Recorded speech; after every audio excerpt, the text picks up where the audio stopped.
Um outro problema muito grave no nosso país, Adriana, que é o abuso contra crianças, contra adolescentes. Tem uma mega operação acontecendo hoje em praticamente todo o país, são 23 unidades da federação. Essa mega operação já prendeu 60 pessoas e tem ainda agentes nas ruas, né? Túlio Amâncio, direto de Brasília, acompanhando, chega mais aqui com a gente no Entre Nós. Que detalhes você traz pra gente? Boa tarde, meu caro. Oi, Renan, prazerão falar com você. Oi, Dri, boa tarde a todo mundo que está entre nós. Pois é, os números dessa operação chamam a atenção porque eram de início, né, 141 mandados de busca e apreensão, mas à medida que essas buscas vão acontecendo, os flagrantes também vão acontecendo. Essas pessoas são encontradas com os arquivos, né, os documentos, o que comprovam que de fato elas tinham ligação com essa rede virtual de pedofilia. Por isso que as prisões acabaram acontecendo e os números estão só subindo. Agora há pouco eram 40 presos, agora já são 60 e até o fim do dia esse número pode aumentar ainda. É uma operação que acontece praticamente em todo o país, traz números que chamam a atenção. Esse número de presos que a gente passou, 141 mandados de busca e apreensão, 750 policiais agindo nas ruas, uma parceria da Polícia Federal com as polícias civis dos estados, e ainda houve a cooperação da Embaixada dos Estados Unidos, que auxiliou com o empréstimo de um equipamento para conseguir rastrear essas pessoas que faziam uso na chamada Dark Web, que compartilhavam estes arquivos, né? Hoje mais cedo, na Band News FM Brasília, a gente conversou com a delegada da Polícia Federal, Rafaela Vieira, que está à frente dessa operação.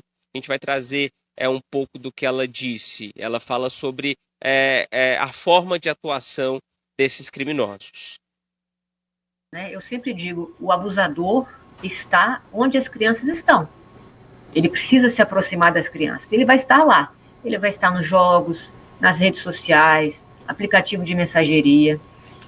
O aliciamento online é algo que a gente lida todos os dias, né? Então, abusadores criando perfis falsos em redes sociais, em aplicativos de mensageria, para se aproximar de crianças, para fazer esse aliciamento, né? Para ganhar a confiança dessa criança. A gente vê com 5 ou 6 frases com essa criança, ele consegue ganhar a confiança, por exemplo, ela mandar uma imagem íntima, e a partir daí passar a ameaçar essa criança a produzir imagens, né, de cunho sexual, que a gente chama de estupro virtual. Então, isso acontece no dia a dia, né?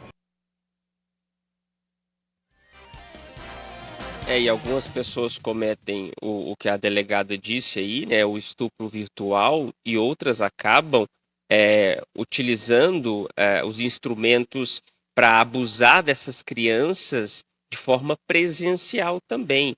Há casos entre esses indivíduos que foram presos onde crianças foram resgatadas. Na hora a polícia encontrou arquivo de crianças nuas e perceberam, é forte isso, né, gente? Perceberam que as crianças estavam na mesma casa desse sujeito que acabou sendo detido. Então, tem criança resgatada também nessa operação.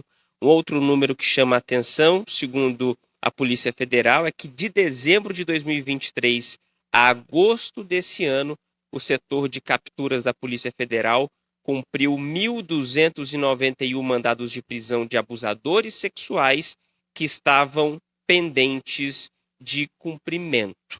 Isso, segundo a PF, demonstrando o comprometimento das áreas de atuação da polícia para investigar esse tipo de crime.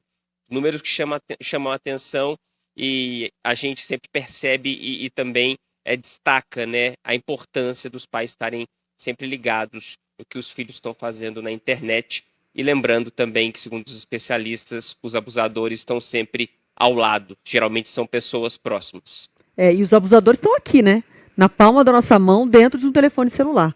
Por isso é preciso todo cuidado com o que a criança está acessando, com quem ela está conversando, a criança, o adolescente, com quem está conversando. Muitas vezes eles podem se passar por pessoas da mesma geração, fazem de conta que são adolescentes também, que estão num grupo, num jogo, numa atividade virtual, que o adolescente se sente confortável, porque ele acha que está falando com um igual, com uma pessoa com os mesmos interesses que ele, com a mesma idade que ele, e na verdade ele está caindo na armadilha de um pedófilo, de um estuprador, de um criminoso. E esse número, Túlio, me impressionou muito.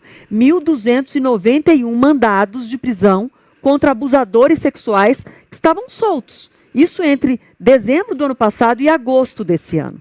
Então, assim, os abusadores estão na palma da nossa mão, dentro do celular, e estão soltos. E agora a Polícia Federal diz que está fechando o cerco aí, indo atrás para combater o crime. Há muito tempo, só compartilhando com vocês isso antes da gente mudar de assunto, eu fiz em Brasília, Túlio, uma reportagem especial, uma série sobre abuso infantil, abuso sexual contra crianças e adolescentes. E aí, naquele momento, eu tive acesso aos arquivos da Polícia Federal com as imagens do que os criminosos que distribuem pornografia infantil, eles produzem e depois distribuem. É chocante ter acesso a essas imagens. É um negócio inesquecível, que não dá para descrever as cenas que pedófilos, estupradores, criminosos da pornografia infantil produzem com crianças. Então, eles fazem crianças como vítimas, eles abusam dessas crianças para produzir o material, vídeo, foto, e depois começam a vender, a lucrar e a distribuir isso pelo mundo, né? Eles estão agindo no Brasil e agem pelo mundo, porque essas redes são conectadas no mundo todo. Então é um crime bárbaro que, de fato, precisa ser combatido com muito rigor. Mas vamos